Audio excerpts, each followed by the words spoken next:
A paz do Senhor para todos que nos assistem, para todos que nos ouvem através desse canal. Vamos dar continuidade aqui no ensino da Palavra de Deus, o livro em evidência, introdução ao Novo Testamento. Na aula passada, nós falamos um pouco a respeito da relação do Novo Testamento com o judaísmo. Sabemos que Jesus Cristo ele teve que descender de uma nação para trazer uma história de Deus sobre a terra.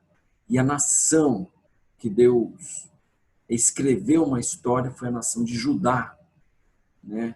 Da tribo de Judá, da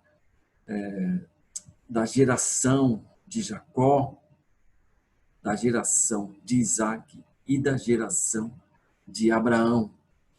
Então, não foi ao léu que Jesus nasceu da descendência da tribo de Judá.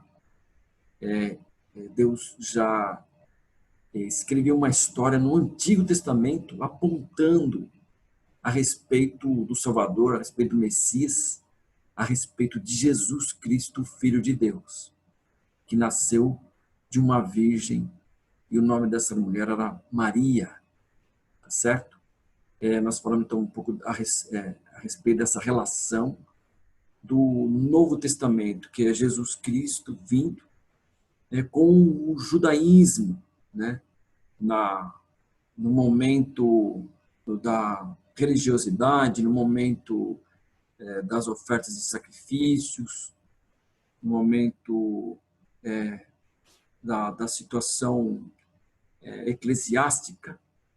E nessa lição nós vamos falar agora a respeito de alguns homens, ou dos homens que Jesus chamou, dos discípulos, homens que marcaram a história do Novo Testamento, marcaram uma história com Deus.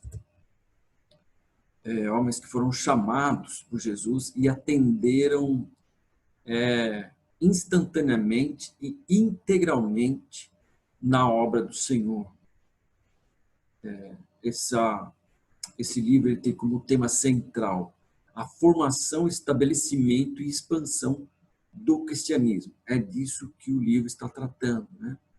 Da formação, como que se formou, como que se estabeleceu e como se expandiu o cristianismo. A unidade é a 2, capítulo 1 e lição 2. Novo Testamento e a produção dos evangelhos, como que foi produzido, em que época, qual que era a autoria, como que foi consolidado isso, né? Então, é importante saber, é relevante? É sim. Quando nós tratamos de um livro como as Escrituras Sagradas, como o Novo Testamento, e que nos pertence, porque pertence ao homem de Deus, pertence àquele que recebe a Jesus Cristo como Filho de Deus, então ele precisa saber na sua totalidade, né? A origem, tá certo? Isso é íntegro. Então, o capítulo 1 dessa unidade vai nos falar a respeito de Mateus. O capítulo 2 vai falar a respeito de Marcos. O capítulo 3 vai nos falar a respeito do Evangelho segundo Lucas. O capítulo 4, a respeito do Evangelho segundo João.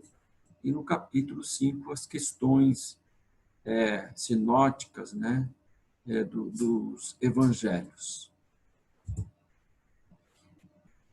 Então, o capítulo 1, que está falando a respeito do Evangelho segundo Mateus. Quem foi Mateus? Então, um pouco aí dessa história. O Evangelho de Mateus e a sua autoria. Nós sabemos que quando esses homens vivenciaram com Jesus, o Novo Testamento não existia. O Novo Testamento era o próprio Jesus, né? Que era a palavra sendo pregada, né? Então ali havia um discurso daquilo que seria o Novo Testamento que hoje nós temos na mão. E tem uma historicidade disso. né? Porque no momento que Jesus pregava a palavra, era uma novidade para os homens. E Jesus pregava não cancelando a lei ou cancelando o Antigo Testamento, ou que os judeus chamavam de Torá. Jesus não cancelou. Jesus ele veio abirrugar, ele veio elevar, ele veio trazer mais evidência, né, a respeito da responsabilidade de servir a Deus, de guardar seus conceitos. E um dos homens que marcaram época foi Papias. Ele era bispo de Hierápolis. E ele foi um homem que trouxe a primeiro bispo, que trouxe a primeira confirmação de que Mateus tinha autoria desse evangelho, né? Bispo Papias, ele era bispo, não é o bispo do catolicismo que chamamos hoje, não. Ele era o bispo que ele era supervisor de igrejas cristãs da época, né? Então ele não estava enraizado no catolicismo. O catolicismo seguiu, foi evidenciado anos, séculos depois. E Papias, um homem de Deus, né, na qualidade de Pedro, né, como presbítero, ele também trazia essa excelência no sentido do evangelho, né, o amor pela palavra de Deus. Então, esse é o homem, né? Papias, bispo de Hierápolis, ele que deu a primeira confirmação de que o evangelho tivesse sido escrito por Mateus, seguida, é claro, de uma historicidade, de uma apostolicidade, examinando, né, os conceitos, examinando os testemunhos. Então, ele chegou a essa conclusão. Não foi algo do coração de Papias, mas foi algo de exame. Ele examinou as situações. Posteriormente, vieram outros líderes eclesiásticos trazendo essa confirmação, como Irineu, como Orígenes, Eusébio de Cesareia, Jerônimo e também Agostinho, homens bispos, supervisores das igrejas cristãs da época, homens que tinham teologia, que tinham conhecimento, homens que guardavam o conceito de Deus e a responsabilidade da palavra de Deus. No 1.2, no item 1.2 desse evangelho, vai nos falar um pouco a respeito de que Mateus era cobrador de impostos. Mateus ocupava um posto aduaneiro ou alfandegário, ou seja, ele trabalhava num porto marítimo. Cafarnaum era uma cidade portuária. Então, todos que trafegavam nas regiões e que abordavam esse território, eles tinham que pagar um imposto, né, para Roma. E Mateus, ele era a pessoa que cobrava esses impostos. E era no domínio do tetrarca Herodes Antipas, né, filho de Herodes o Grande. Nós falamos um pouco na lição passada a respeito da família herodiana, né, dos irmãos de Herodes, Herodes Filipe, Herodes Antipas, Herodes Agripa II. E aqui estão dois Herodes aí da história em que Jesus entra em cena, tá certo? Mateus, cobrador de impostos ainda. Em Cafarnaum eram arrecadados dois tipos de impostos, o marítimo e o de fronteira.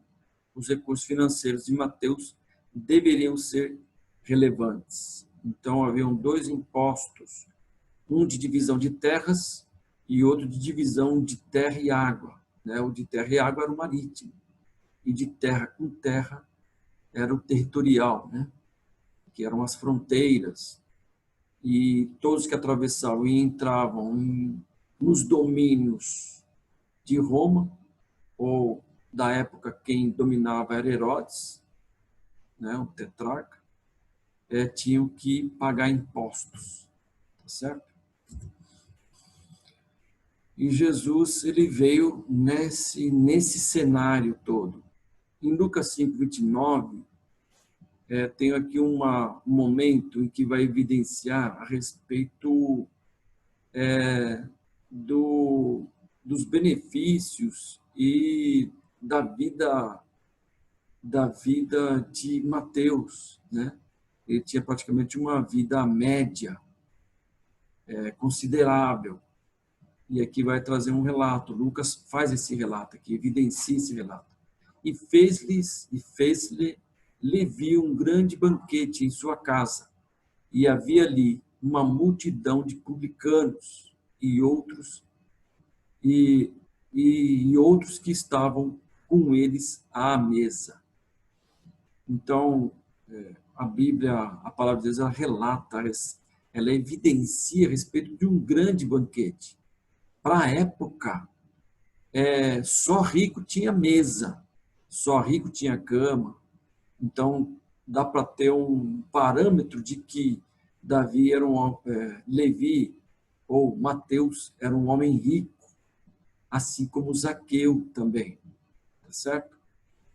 Isso vai evidenciar a respeito da forma que Deus trabalha e que Deus não faz acepção de pessoas, né? Deus chama ricos e pobres, né? E Mateus foi um desses homens, um dos discípulos de Jesus que era rico.